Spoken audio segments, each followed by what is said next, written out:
It's good to be here on this day as our church family remembers and grieves and gives thanks for the lives of those who have died last year. And thank you, Jim, for asking me to share this particular story with our church family on this important occasion of All Saints Sunday.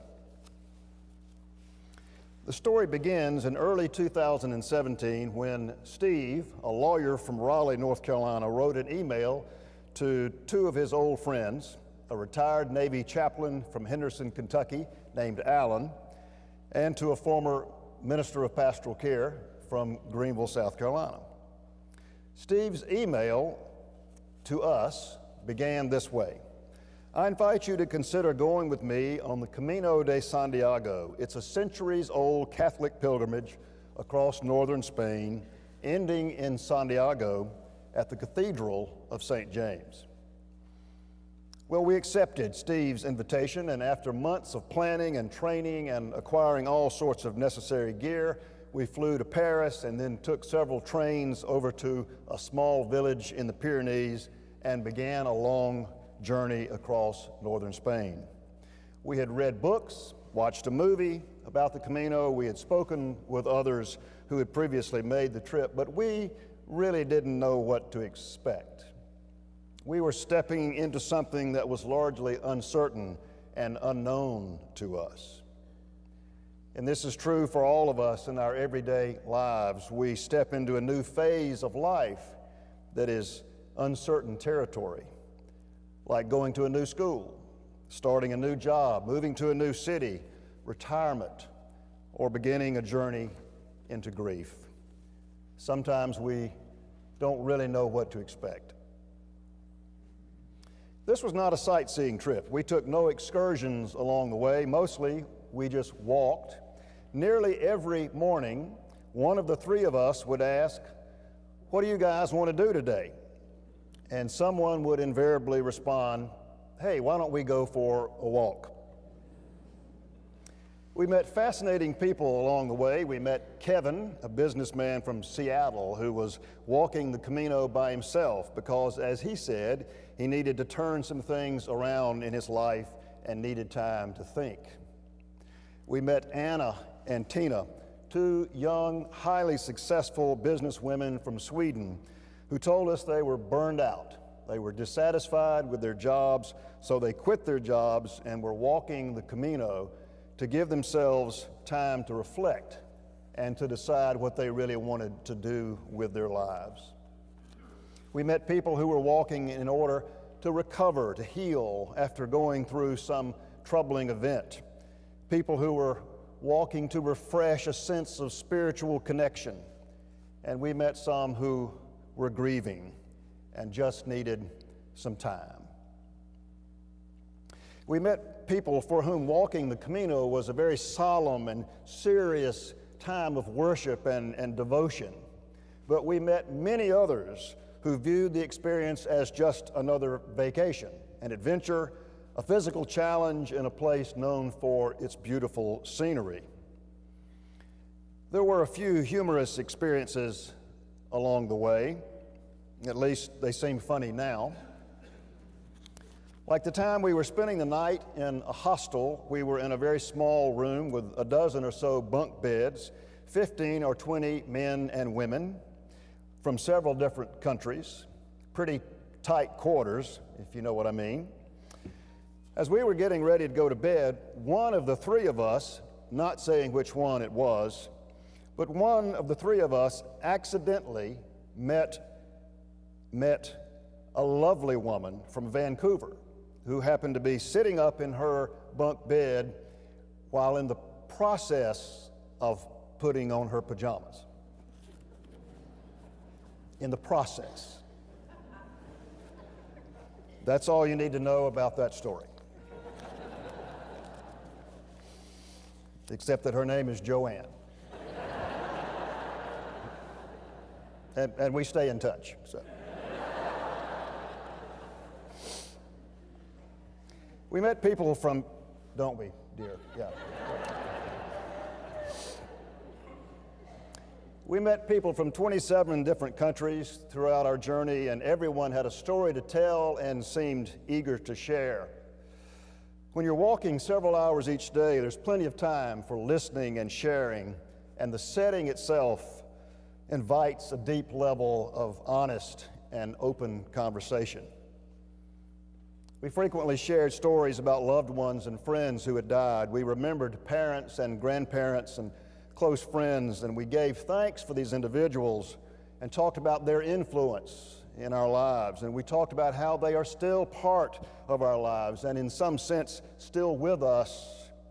We talked about how we still miss them and always will. By the end of most days, we had met strangers along the way who had now become friends. It's true on the Camino and in everyday life. It is good to have friends and good to be a friend. On the Camino, there were signs posted all along to keep pilgrims on the correct path, but on more than one occasion, the three of us would somehow miss a sign and head off in the wrong direction. And invariably, someone would see us and would yell out or whistle to get our attention and say, this way, it's back this way. And even if they were shouting at us in another language, the message was clear, and we would stop and turn around and go back and get on the right trail. And on more than one occasion, we would see someone else up ahead of us who missed a sign and was going off the wrong direction. And we would hoop and holler to get their attention and say, it's this way, back in the right direction. What happens on the Camino happens in our everyday lives. We all get lost now and then and need someone to help us get back on the right track.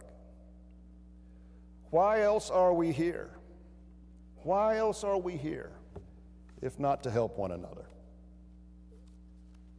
One day we stopped along the trail to rest for a few minutes, and as we were sitting, Steve glanced over to the side and spotted a small travel wallet on the ground.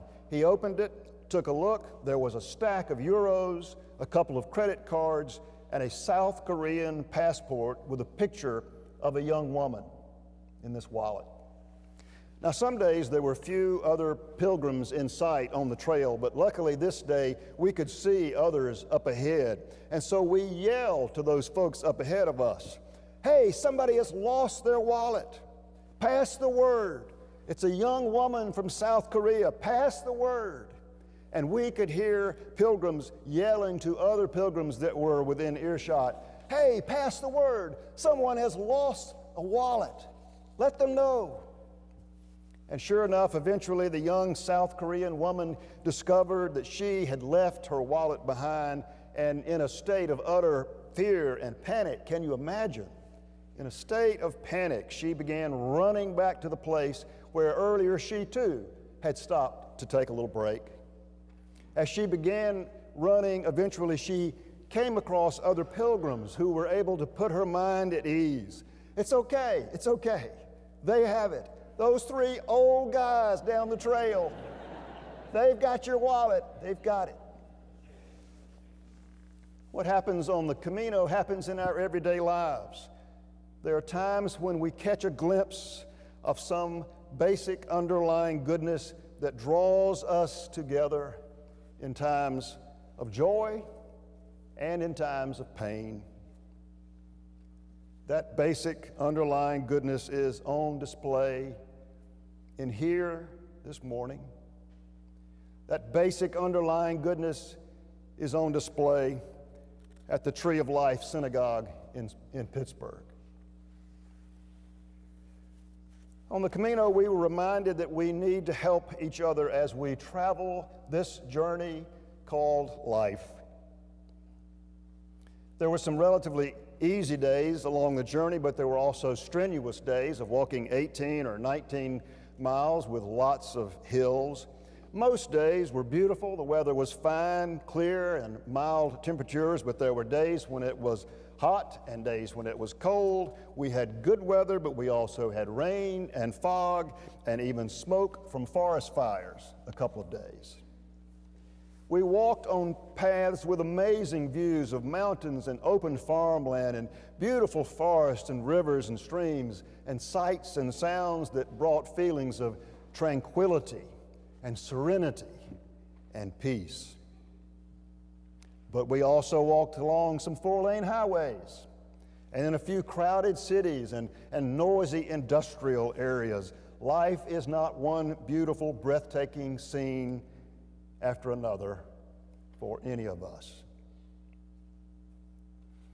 There were several times when we would be walking on a very narrow path, true story, walking on a very narrow path, and we would have to press ourselves up against a concrete wall or a fence on this narrow path to let a herd of cattle walk by. You could reach out and touch them and try not to be stepped on by them. We all know what cows do as they are walking along. There were times that we had to walk through stuff we wish we could have avoided. On the Camino and in our everyday lives, sometimes we just can't avoid stepping in it. One of the most important things that we had to learn was this: do not try to anticipate the trail. The compulsion to anticipate the trail is nearly irresistible, and here's how it goes. This must be the last big climb up this mountain. Surely that is the summit right up there, right around that next corner. And we would struggle up to that next corner, and the trail would turn and keep right on going up. Or we may say, probably another hour at the most, and we'll be at that next village, a shower, food, a glass of wine, a good night's rest, and that hour would stretch to 2 hours or 3 hours, like we would never get there. Nearly every time we tried to anticipate the trail, nearly every time that we were sure we knew exactly what was around the next bend in the road, we ended up being wrong. And we did that to ourselves again and again. We were not the oldest people walking the Camino de Santiago, but we were sort of among that age group. At times, the terrain was pretty rough. There were lots of stones on the path, lots of washed out gullies, lots of hills. The path was not always smooth and easy. And so we walked every day, in fact, walked every step, literally with an awareness that something could happen to any one of us at any point along the way that would bring our journey to an end. We knew that one of us could very easily slip and fall or experience an illness or injury of some kind. Something could happen at any moment that would prevent us from reaching our goal of walking all the way to Santiago. We did see a few people get injured, not many at all, but walking the Camino is just like life itself. It wasn't dangerous or unsafe, but things can and do happen. Other pilgrims, I'm looking at the young people here, other pilgrims, mostly younger pilgrims, would frequently ask us, "Are you guys planning to walk the whole way to Santiago?" We knew exactly what they were asking. Are you old guys really thinking you're going to walk all the way to Santiago, all 500 miles? Who are you kidding? We had a standard reply to this very insulting question. And it was this: we'll see. We hope so. Our plan is to walk all the way to Santiago, but right now, we're here. We're here. And that's all we can ever say for sure. That's all we can ever say for sure. We're here. Throughout the journey, we were on the move for much of each day. On the move, but this is key, never in a big hurry. Never in a big hurry. Each one of us began to experience what we came to identify as a feeling of heightened awareness, We began to be more acutely aware of sights and sounds and thoughts and feelings as we walked. We frequently walked in virtual silence, other than the sounds of the natural environment and the sounds of our own footsteps. And walking in silence lends itself to feeling more closely connected to the world and to everything and everyone in it. When you're walking, not driving, but when you're walking, and up ahead you see a beautiful old tree, as you continue to walk and continue to get closer, you have time to appreciate it. You have time for your emotions to be stirred by it, and time to feel overwhelmed and in awe of the majesty and the glory of this one amazing old tree. And then you get there and you have time to stop and literally touch that beautiful tree. Slowing down brings a heightened awareness of thoughts and feelings, and one does not need to travel to Spain and strap on a backpack in order to slow down a little and get quiet and be in awe of the beauty around us. Another feeling that emerged as we went along is what we came to describe as a deeper than ever before sense of gratitude. Gratitude for the gift of life itself, and gratitude for those with whom, at least for a while, we are able to share this journey of life. Walking the Camino is a lot like life itself.